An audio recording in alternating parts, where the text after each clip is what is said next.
Good morning, everyone, and welcome to the Modern Business Requirements webinar series.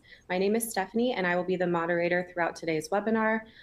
Today's topic really focuses on trends that we're seeing moving into 2023 from a lot of different areas like IT, cybersecurity, marketing, digital transformation, and more. And we're really excited to bring you experts from each of those different areas. But before we get started, there's just a couple of housekeeping items that I want to review. The first is that all attendees will be on mute throughout the webinar, but if you have audio or video issues, you can let us know using the Ask Questions section on your screen. And you can use that same question or that same section to ask our panelists questions today about the topic, and we will address those at the end during the Q&A. Also, if you're interested in learning more about today's topic, diving a little bit deeper, we have some related content linked on the console right now. So you give those a look now or later, bookmark them whenever you have some time.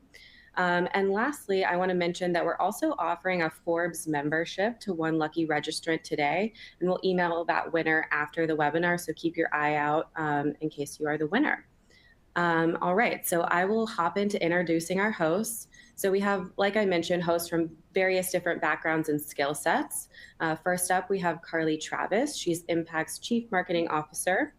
We also have Frank DeGeorge, Chief Technology Officer and Partner at Impact. We also have with us John Evans. He is the Vice President of Digital Transformation at Impact.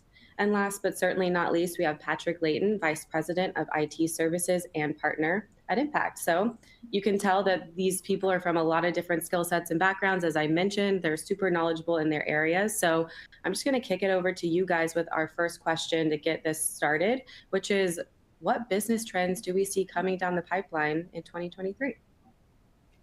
Thanks, Stephanie. Thanks, everyone, for joining. I'm Frank. I've been managing transformation efforts for nearly 17 years for our customers and from Impact.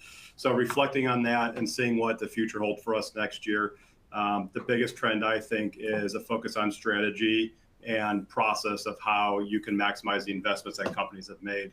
I think, like any company over the last couple of years, we at Impact have made a lot of changes. We've seen a lot of our customers make investments and changes. We've decommissioned 2 legacy systems. We've invested in sales and marketing tech stacks, back-end systems. So with all that comes opportunity and capabilities that need to be refined and tweaked over time. I think the justification for capital budgets is going to be a little more strict going into 2023. I think there is a certain level of uncertainty, although I don't think it's necessarily a grim outlook. I think a lot of companies are still growing, and what we hear from our customers is that they're still investing in the future and investing in different capabilities. But with my role, I get involved in a few different areas of impact, whether it's from the marketing tech stack or the tech that our customers interact with or the tech that our employees interact with. So it's my pleasure to have Carly, John, and Patrick on this as well, talking about IT and cyber, and John from a digital standpoint, and obviously Carly from a marketing standpoint. Yeah, thanks, Frank. So yeah, I'm John. I am the Vice President of Managed Digital Transformation. So my perspective really on technology and trends and sort of forecasting the future comes from my experience in dealing with a wide swath of customers, right? So as Frank is really handling the digital transformation challenges that exist inside Impact, me and my team go to market with a managed digital transformation strategy. So I have all sorts of feedback that are coming in from a wide variety of different customers, right? And really what this year has shown us, and particularly in the last 6 months, is that technology should really start to take, I want to say, a backseat, right? It should take a less important stance against the need for strategy, right? The need to actually be able to say, this particular solution is required for this particular goal or this need inside the organization. I think, Frank, you kind of danced around it a little bit in the beginning there, but referring to what the year that we're going into really as the year of optimization, right? Being able to say, like, I'm going to take a look at what I have. I'm going to make sure that I'm using everything that I have or the availability of everything that I have, and really start to settle into the technology that exists specifically for those business goals, right? Part of the reason for that is, if we go back a few years, particularly into 2020, right? there were a lot of technology decisions that were made. I don't want to say ad hoc, but they were made force majeure, right? Something happened that required the overall transformation of organizations. There was a pandemic, right? So as those companies were going through that particularly difficult time, they had to make technology decisions to bolster certain things inside their organization. So collaboration tools, the availability of sharing files, cloud systems, a lot of software as a service subscriptions came out of that. So during the pandemic, different departments started to make their own technology decisions, and by the need of having that forced transformation, now I'm seeing people start to step back and look at the entire landscape and say, what do I own? Why do I own it? And how can I use it better to kind of make the organization start to achieve those goals? But Carly, are you seeing something similar on the marketing trends? Yeah, thanks, John. So I, like Frank DeGeorge, deal with the challenges of our internal marketing. So everything my team does is marketing for impact. And John, just as you mentioned, we had to make a lot of quick, fast decisions during the pandemic and during 2020. So when I look at 2023, I mean, I do think that marketers will be challenged to continue to prove their ROI. I'm sure we'll talk about this later, but marketing typically, we have to prove our ROI, and especially in times of maybe uncertainty, that's even more so. But I think what marketers really need to think about is looking at what they have and really focusing on their strategy. Actually, there was a report, the State of MarTech, and for 2022, and it said that in general, most marketers, 49%, are looking to balance a focus between acquiring new MarTech and integrating their existing technology. So for us, we acquired a lot of MarTech in, this 2020, 2021 year. And so as we come to 2023, we have to focus on how to optimize that technology, how to work with other departments, and how to use it to the best of our ability. A perfect example of this would be website SEO. This is a tactic where the focus really needs to be on the strategy versus implementing new technology. I'm sure there will be new tech on the market for SEO, but if you don't have someone who is strategic and understands how to run that tech and run the strategy, then you're just going to be in a place of, you're going to be in a stagnant state. So you really need an expert and a strategy behind that. Patrick, what are your trends for 2023? Yeah, I would agree. I think they align. My name's Patrick. I run the managed IT and cyber services here at Impact. I've been in this space for about 20 years, and it really aligns well with all three of you have already spoken about. My big focus is cloud and security. I think when you look at cloud, prior to the pandemic, and especially in the pandemic, people had to make quick decisions to empower their employees to work from home, right?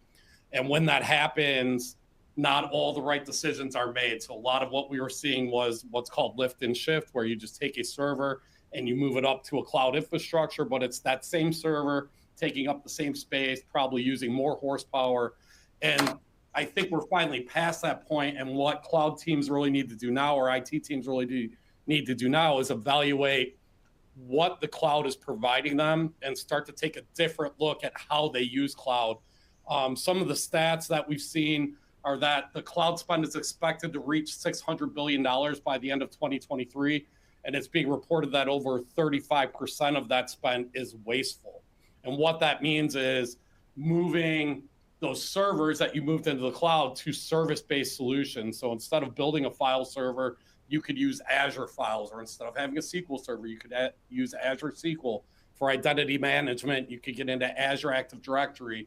So instead of building servers in a different data center to provide that accessibility, taking advantages of servers or services that can help reduce that spend.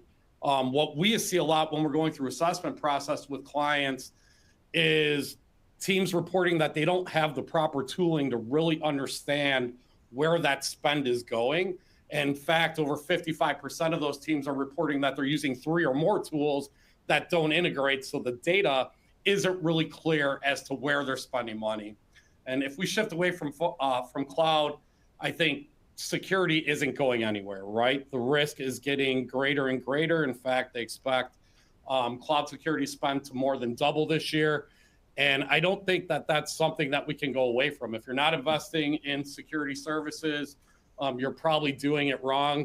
The fact of the matter is most businesses that endure a major breach will go out of business within 6 months. The stats say about 60% of businesses will cease to exist if they have a major breach. So I don't think that anybody can reduce their security spend. In fact, I think they need to increase it. And one of the main objectives that I think we've all talked about in all of our services is no matter what you do with technology, if you're not taking that security first approach to it, you're probably in for a bad time. Yeah, and I mean, I think as we move into 2023, there may be a certain level of uncertainty, but I don't think that's the time to stop. I don't think that's the time to stop investing into what we're talking about. Just because we're saying that it's a year of optimization, as John said, or it's a year to take cybersecurity seriously. I think what we're saying collectively is increase the maturity in your organization across all these aspects, from a marketing standpoint, from a cyber standpoint, from an operational IT standpoint. There's over the last few years, we've proven that it needs to be a managed approach, whether it's internally or externally. From our standpoint with our customers, our internal stack, one-off projects don't really move the needle unless it's part of an overall plan and overall transformation. The cost of breach for mid-sized organizations over the next 3 years will double, whether we like it or not, whether there's a recession or not, whether there's uncertainty or not, right? The bottom line is increasing our maturity, especially in cyber. Patrick and I agree. I mean, that's also part of my responsibility of impact, is making sure that what we do put out is secure and is a security first practice. And I obviously work with teams of people here to help us align with that as well. But my goal across all these things is to help enable the company and increasing the maturity in all these different areas. Yeah, I mean, if you talk about recession or uncertainty, what does that mean? You're probably going to have staff reductions, and your staff's going to be asked to do more with less. Sometimes that can lead to employees feeling rushed and maybe taking shortcuts, and that's exactly the time that a cybersecurity incident could happen, right? So continue to invest in not only the tools and technology, but in the training of your employees, right? Cybersecurity awareness training is one of the most important things that we do with our clients, because security is everybody's job, right? I can't stop you from clicking on that malicious email, but if I educate you enough, hopefully I stop some people from doing that. So, I mean, cybersecurity is really one of those areas that is probably the most immune to a recession, right? Because again, the risk is so great. There's a budget before a company suffers a cyber attack, and then there's a much bigger budget after a company experiences that. Unfortunately, we see that all too often. We talk to people about cybersecurity, and they haven't separated that budget from their IT budget, and then we get a phone call later when they have an incident, and now the budget's wide open. And unfortunately, you're going backwards, and you're trying to recover data, and you're trying to keep a business afloat instead of just investing that money up front. Right. And Patrick, you and I have talked on a couple of different occasions. The idea that the cybersecurity stance is being dictated by your lack of being breached in the past is not a great way to forecast what your future looks like, right? Like, well, we haven't been breached. We must be in that lucky percentage that won't get touched, but that percentage is dwindling. That stance is super important to make sure that companies are resilient. Yeah, I mean, I think the idea, there's an old saying that 50% of companies will tell you that they haven't been breached, and 25% of those have, and they just don't know it. Yeah, right. Or maybe don't know it yet. Correct. Yeah, I think unlike, cybersecurity budgets, unfortunately, marketing budgets, those are quick for companies to cut in times of uncertainty. There's quite a few statistics out there, but one says that a fourth of marketers are expecting for their budgets to be reduced. And while I don't agree with that strategy, of course, those with a vision towards the future are going to invest in marketing and know that in times of uncertainty, that's your best opportunity to grow your company through marketing. But it is just the nature of marketing. We've seen it time and time again in times of uncertainty, but you also see the companies that do invest are the ones that, come out the other side of those uncertain times in the best position. So yes, unfortunately for cyber, it's not the same as cybersecurity, but I think that, one of the other things that really has to be focused on in 2023 is just this idea of being obsessed with your customer, at least from a marketing standpoint. while your budget may be cut, or your budget may not increase, at least your marketing budget in 2023, you should have so much data at your fingertips. We're in a data-driven world. Look at everyone's Spotify rap that showed up. That's all that is data. Yeah. So there's so much data at your fingertips, and I think for marketers, it's important that you use that data to better inform your marketing strategy. And if you are a marketing professional and you don't know how to get that data, this is where collaboration is key, because brands that use data-driven strategies, Gartner says they drive 5 to 8 times more ROI compared to those brands that don't. So work with individuals in your organization who have access to that data and make it a top priority in 2023.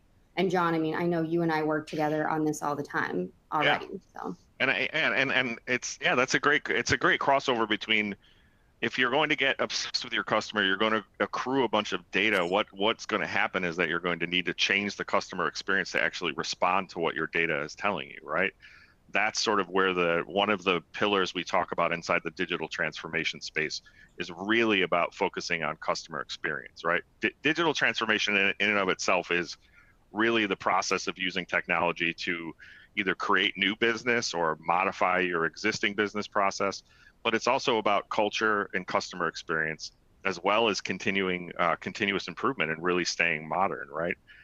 And just to not to like go off on a super tangent, but a lot of times the digital transformation moniker, this name, gets confounded with digitization, right? It gets confused with digitization. That if I take a paper-based or analog process and I turn it into something that's digital, I'm undergoing digital transformation. And Frank mentioned earlier that is true. You might be using that as part of an overall digital transformation strategy, but that in and of itself is not a digital transformation. That's one initiative. And honestly, digital transformation is a long-term strategy. It's intended to disrupt and reinvent how you're using technology in these spaces. And to your point, Carly, one of those spaces is always to make sure your customer experience is lining up with how your customers actually want to use your service or buy your products. Increasing that customer experience based on surveys, if you can get better survey results from your customers up to 20 to 30%, you're already looking at revenue increases. You can charge more for better customer experiences, right? So to me, in my perspective on this, is there's kind of, in times of uncertainty, from what we've seen in the past, there's really two big mistakes that get made early, and people stick with them. And those two are really cutting down technology spends and cutting down marketing spends, right? People see those things as like extras, but to my view, the way it actually turns out is that if you use those two things in coordination with each other, what you end up building is a more resilient and agile business model. So you're using digital transformation to increase the resiliency and the agility of your overall business model with technology, so that when uncertainty happens, you can be less affected by whatever negative approach or whatever negative outcome of that uncertainty may be, right? The brain is going to tell you in an uncertain time to pause and wait for certainty. But if you have faith in the adaptability of your business model and the resiliency of your organization, you can weather uncertainty by not making contractions, right? You can actually continue to grow your business and feel the effects of it, but through a certain resilience standpoint. So there's all sorts of other things. I mean, people have been studying digital transformation for 20 years now.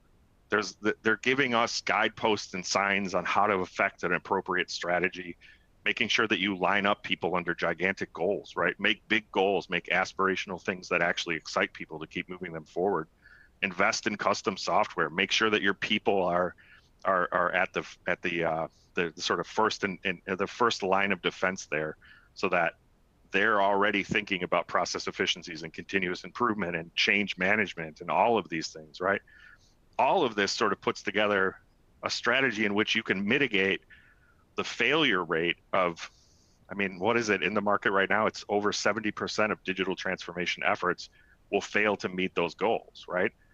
So the approach we take is really one to put all of this strategy that we've been talking about up front, use all of the industry expertise that we've gained over 20 years, both internally and to our customers, to shore up the digital transformation efforts and mitigate that failure rate.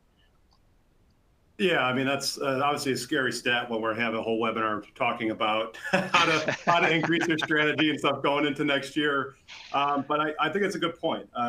It is challenging, and I guess, I mean, I guess I'll ask Carly, but if the number out there that 70% of these don't meet expectations, do our customers experience that? Obviously we have our own way at Impact to quantify what's successful or not. But what do you see from our customers that maybe are on this webinar asking how do we invest and not become that statistic? Yeah, definitely. And I think it goes back to a lot of the things that John just mentioned.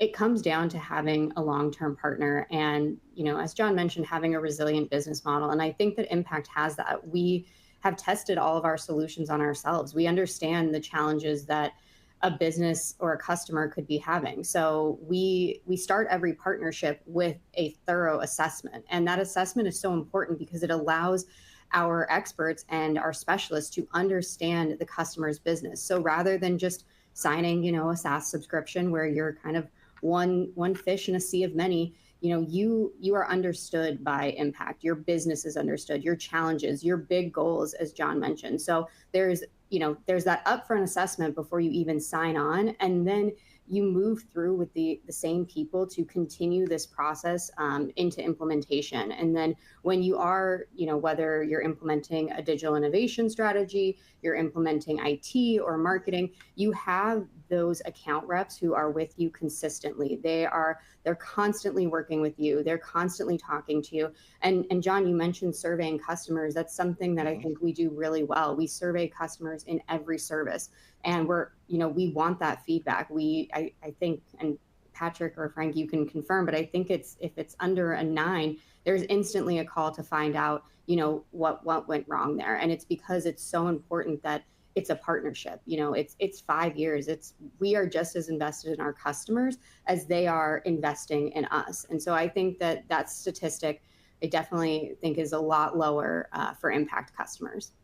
Yeah, and I think we try and use the same taxes internally. We try and collaborate. We try and communicate. I have the luxury of having, people like Carly and Patrick and John who also support our customers, but also obviously we share strategies back and forth and build off each other to make programs that make sense for both Impact and our organizations.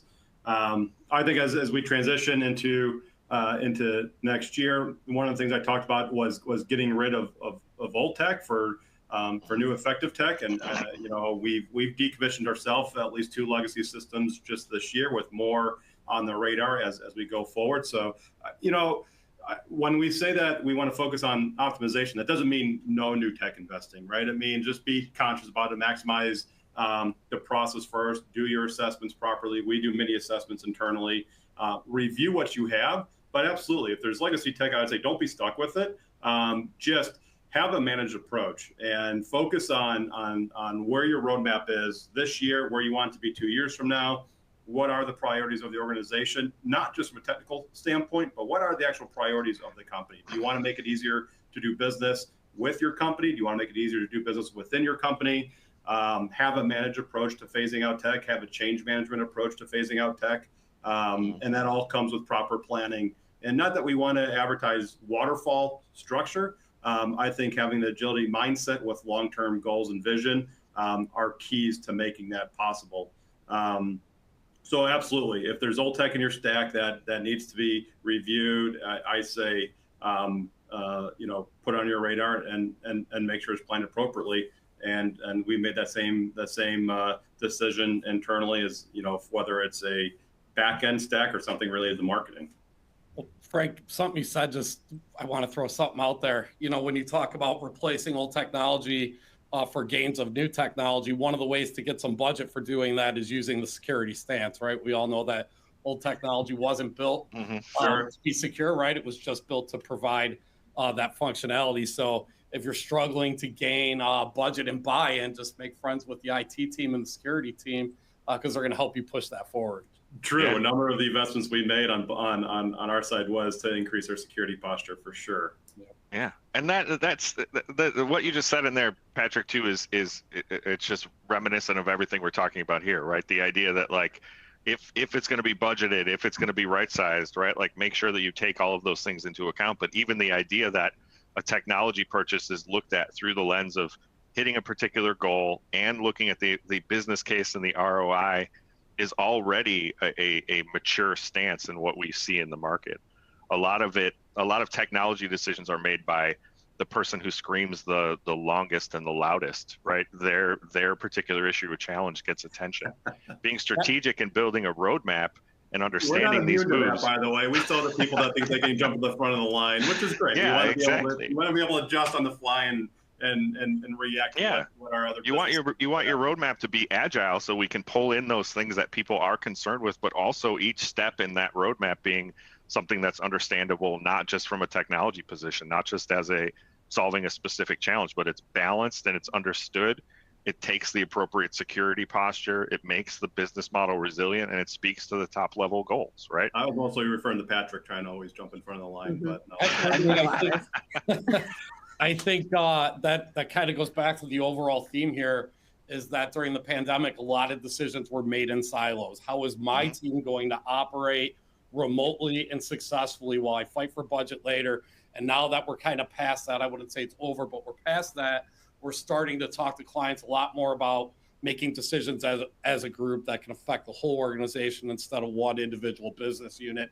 And of course, that's the only way to provide true cybersecurity, right? Is if you're looking at it from the big picture standpoint. I can secure all the endpoints, I can secure all the applications, but if I don't allow them to play with each other and share data and have that cross-divisional component, we're going to be in the same spot that we were in, right? So we had to do that during the pandemic, but I think now, especially with recession coming, I think it gives business teams the opportunity to collaborate more and not make decisions in silos. Sure. Yeah, I agree. I think this transitions into our next question about the software that companies used or maybe purchased in the pandemic. And we actually have a poll about how much of this is actually being used. But how do we escape the software so-called handcuffs that we've put on ourselves by making fast decisions, siloed decisions, departmental decisions? How do we reflect and optimize those decisions? And what percentage of those tools are actually being used? Right, and I think the question we have up there specifically is about the Office 365 Microsoft tech stack, right? You get it, you get licensing, you've onboarded everyone to Teams, everyone's collaborating, all of that's going well for 2 years now, right? The question is, what percentage of that tech stack actually gets used on average? So you have a big licensing model that contains all sorts of different features and functionality, and what are you actually taking advantage of inside your organization? I'd be interested to see what numbers come back here, but it has been my experience that in conversations with people, it's always in conversations with the technology decision makers, even they're picking up platforms for specific reasons and they're ignoring the rest of the overall landscape. The results are in? Wow, that was quick. Wow. So Frank, what's the actual answer here?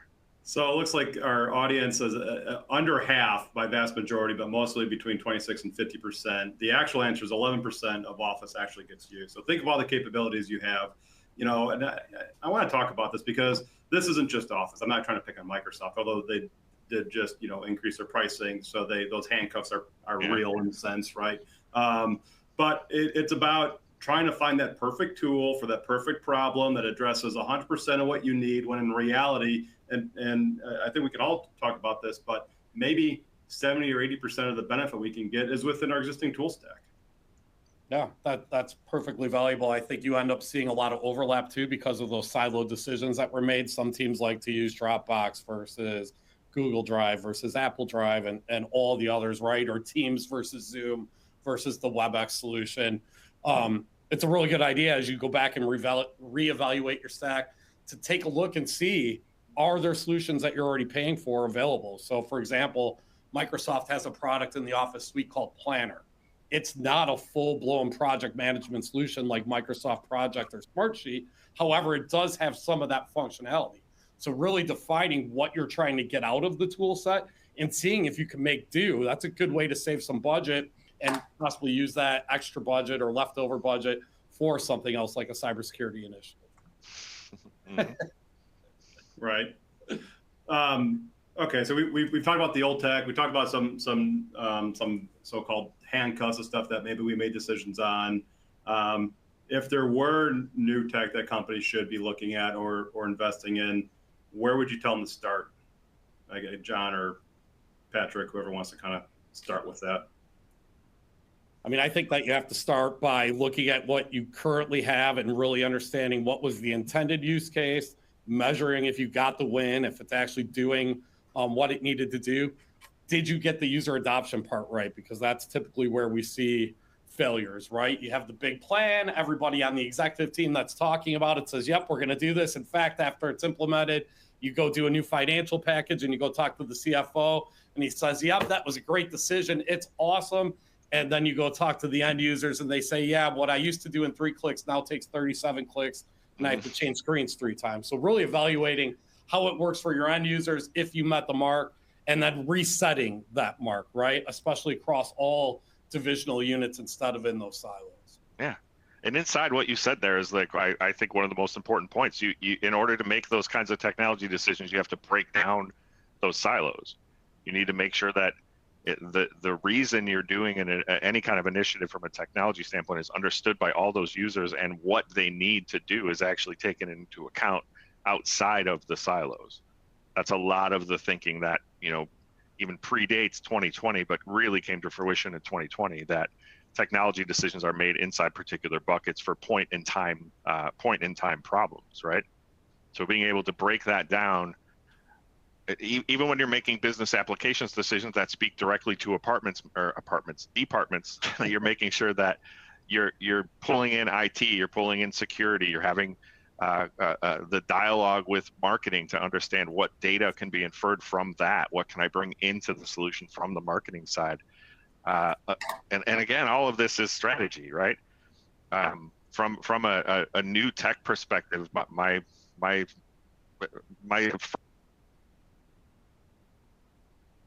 Oh, I think we John there? lost John's microphone.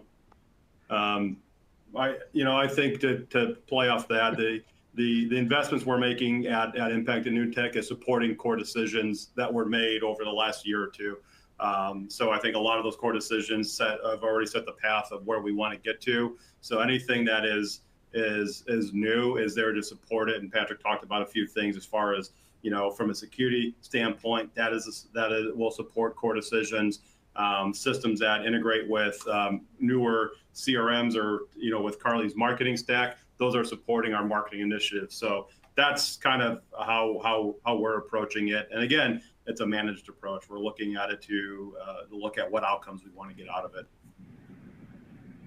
John, I don't know if you want to give us a quick mic check. Yeah, is that okay? There you go. Yep, good to go. Sorry about that. All right, so I guess to kind of wrap this up, we'll kind of lead into the final takeaway or question for this, which is what can businesses do to really prepare for what's coming in 2023? We've talked about ROI, we've talked about prioritization, road mapping, collaborating with different teams, cross-functional groups of people moving throughout the organization. I don't think it has to be, major teams. It could be working with a partner like Impact, as Carly suggested, to make sure that those things are managed to a best practice approach. So from my standpoint, those are all the things that we're focused on, and I think that is definitely translating into what we're hearing and how we're going to market within 2023.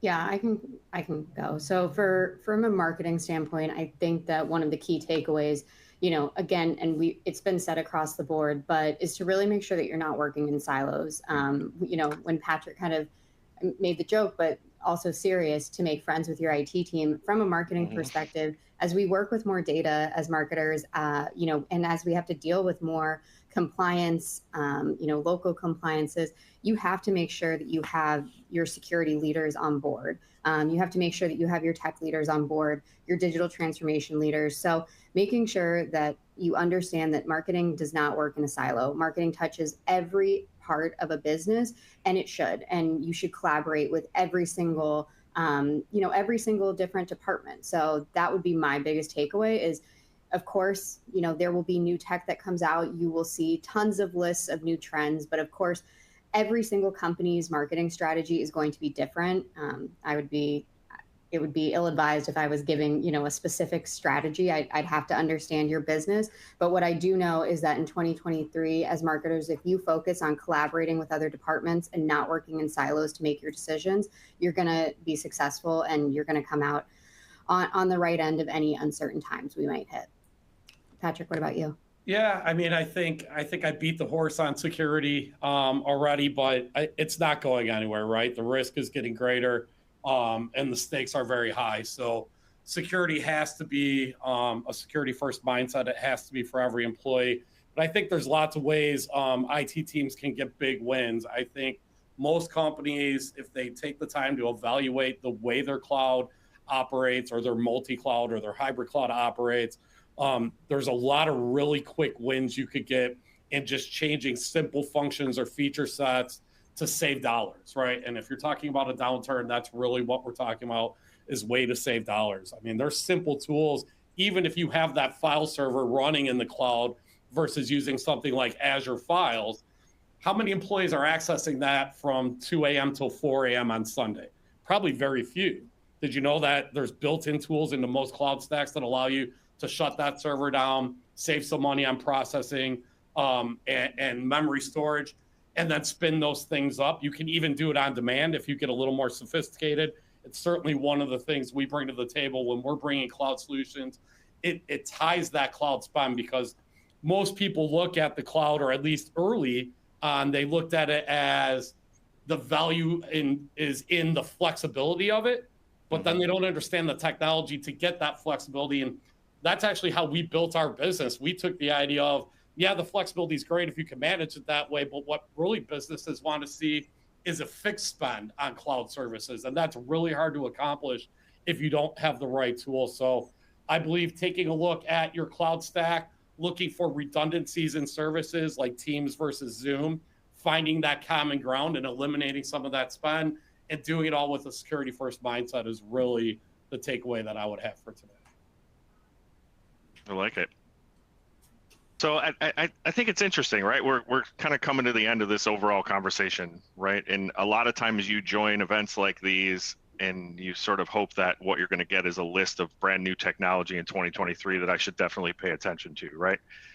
It's pretty intentional that we didn't do that, right? We didn't come in here and tell you that there's this latest and greatest new cutting edge widget that's going to make this difference inside your business.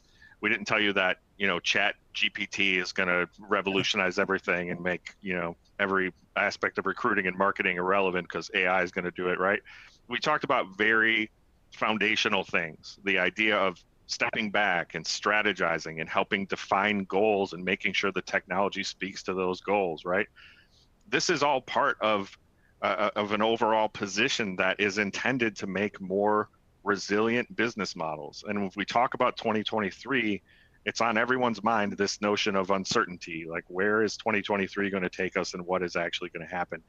And I think that uncertainty can be met with a certain kind of anxiety that will make you sort of pull back and protect exactly what you currently have in the hopes that in 2024 and beyond, everything you had intact is still there, right? Or you can actually spend the energy of that uncertainty to make the plans that are required to be resilient, to be agile inside of uncertain times, right? So the uncertainty in and of itself is not a crystal ball prediction that eventually we're going to have a huge economic downturn and it's going to be awful, right? The uncertainty is there to help us prepare. And in the idea of that anxiety provoking event making you prepare, you should be able to come out of it better. So again, and it's been my experience that I know the people on this call have also experienced this, but in times of economic uncertainty or uncertainty in general, the overall opinion that you're going to pull back, that you're going to pause, doesn't make successful strategies, right? You want to come out of the other end of the uncertain event in a better position than you were when you went in. Yeah, I agree that none of us have a crystal ball, and us at Impact are not immune to the same challenges that people on this webinar have. So I thought that was a really well thought out answer, John. Thank you. Stephanie, I think that wraps up most of the conversational points that we had. I don't know if we have time for questions and see what see what the audience wants to ask of us. Yeah, for sure. Thank you guys for talking through all of that. And just a reminder to our audience, you can drop any questions you have in the Ask Questions section on the console right now, and we'll get to as many as we can here. So I'll just throw out our first one to you guys, and just anyone feel free to take a stab at it.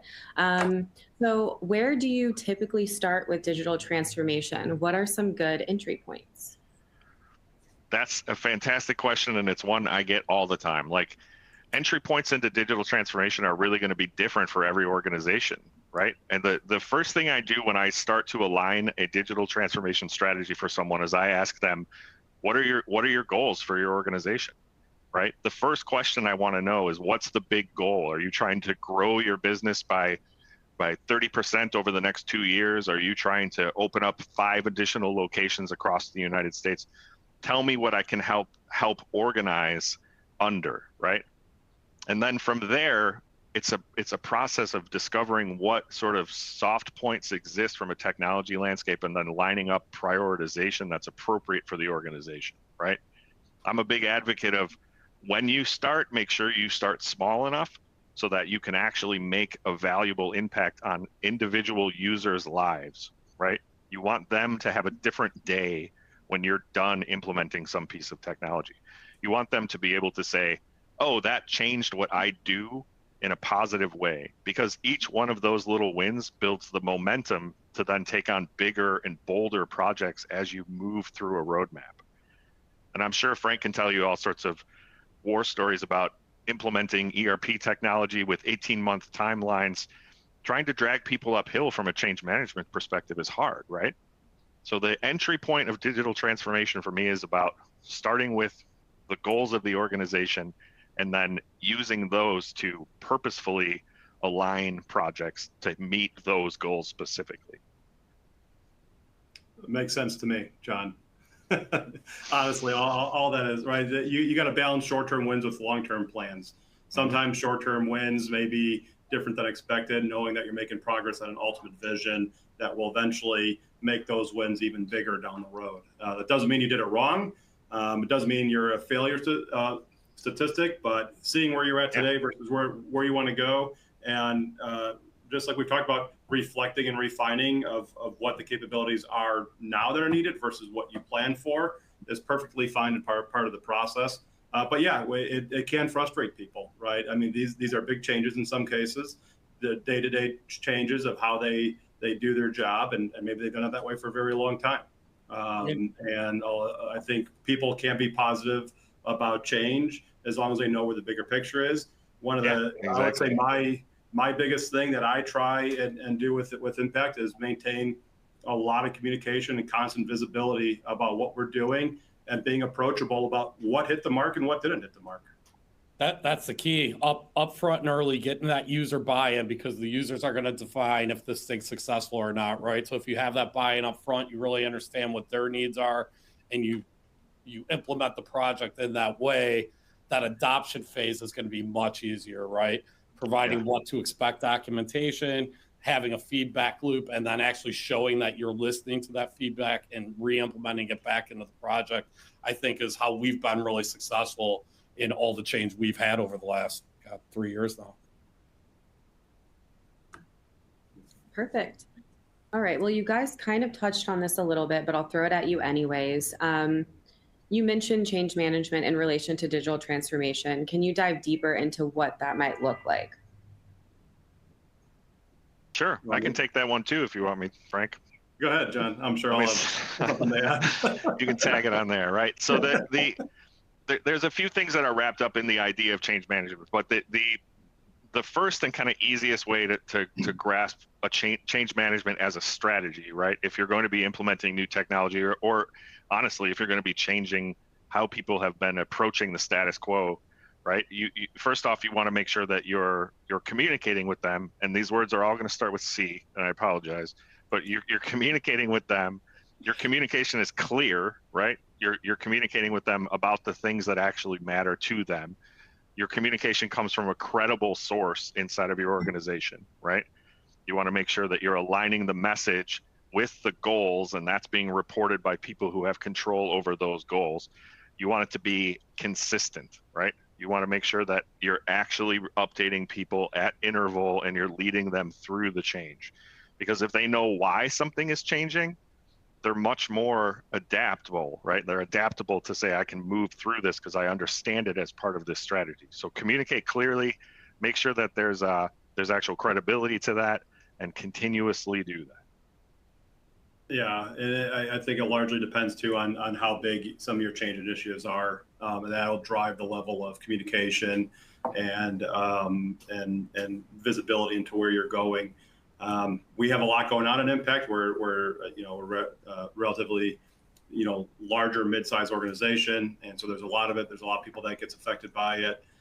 So it's one thing that I challenge myself on is to reflect on some of those communications that have worked, hit the mark, have not, and how to change those methods over time. And I think that's important too, is to constantly review some of those things. And honestly, I work a lot with Carly on that to see how do we use different methods, whether it's video, whether it's emails, whether it's some kind of change blog.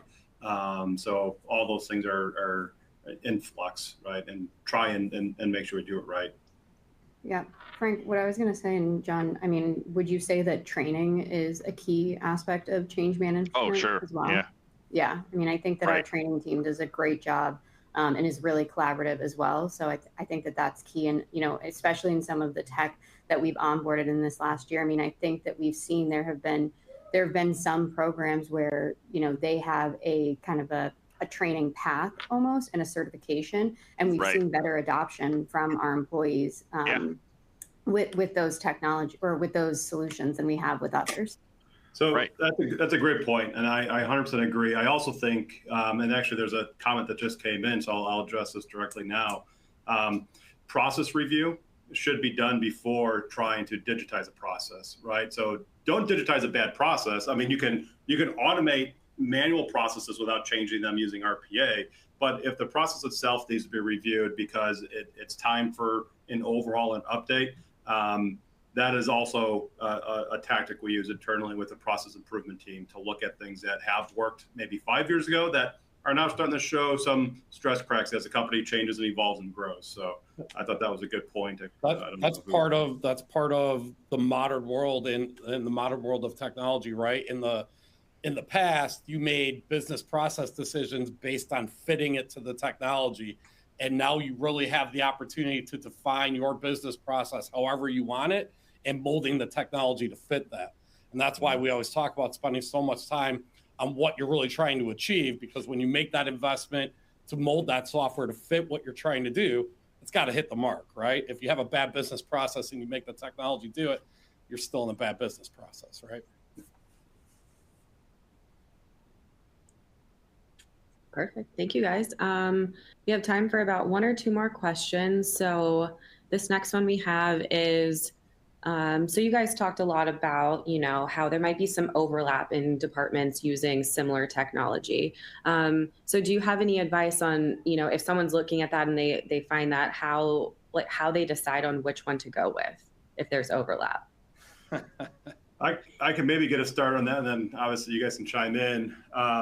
With what we've tried to move towards this year, and we'll be refining that process next year, is having some kind of central roadmap for the entire organization based on process improvements, based on tech improvements, based on security and core IT infrastructure. And obviously marketing fits into that and cyber fits into that as well. So we have a group of people that want to review and prioritize based on, again, going back to the things we talked about earlier on, what are the ambitions of the company? What do we want to focus on? Because you'll never have enough resources to do everything that you want to accomplish. So how do you prioritize? And it's honestly becomes more of a business group decision than someone just picking and choosing that they win or this person screams the loudest, so they march in and try to get what they want. But we try and put some kind of structure to it. Yes, there may be some obviously gut decisions made in some cases, but overall we try and get some kind of consensus based off of a process that we've all agreed on. I would agree with that. I mean, obviously I always lead with security. So if you have two platforms, which one's more secure and which one fits into your overall security model? But really what we found, especially in and office productivity suites and unified communication solutions, they all end up around the same spot. One might not have the killer feature that your team really depends on. It will in 3 months, right? So basing it on, I know this feature better, or I like this feature better, really isn't the proper way to go about it. I think it's really educating the team that doesn't know about the solution you're fighting for and letting them educate you on the solution that you're fighting for will help you make those decisions as long as the security level is the same. I just had that exact scenario play out in the last 2 weeks at a customer's inside a customer's organization. They had 2 different systems, right? One was being used by Department A, one was being used by Department B. We recommended that they do some consolidation around their software stack, right? For a lot of the reasons that you just mentioned around security. So what we did was we actually had the teams switch, right? So Department A used Department B's software, and we had vendors do demonstrations so everybody understood the capabilities, and we let everybody understand what the other teams were doing so they could look at the software and say, I think I can use 80% of that, you know, and start to make decisions like that. So I think, yeah, again, breaking down the silos, getting people talking, getting people looking at the software itself will help you make those decisions. And then it's a change management issue around the person who's without doubt, there'll be one person who's like, I can't believe we're making this move. Like that becomes a change management training issue. Okay, so for our last question, this one I think probably Carly, you could answer. So what are some key marketing goals that you are advancing through data? Yeah, definitely. So I mean, I think there's a couple key goals.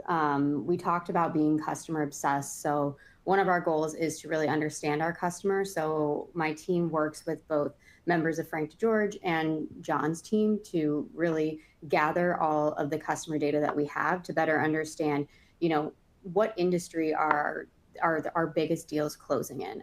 What that allows us to do is provide better content for the sales reps. We know that manufacturing does really well, and we know that through data, not just because, you know, one sales team told us that. We can visibly see that in the data. So that's one goal, is to just continue to better understand our customer, better understand the sales cycle, where do they maybe need a little bit more nurturing, which my team would be responsible for. The other thing that we're really doing with data is the sales and marketing integration. So Frank talked about, you know, some legacy systems that we're no longer using. And one of those was our CRM, and that the data from that CRM is now able to integrate with our marketing automation platform.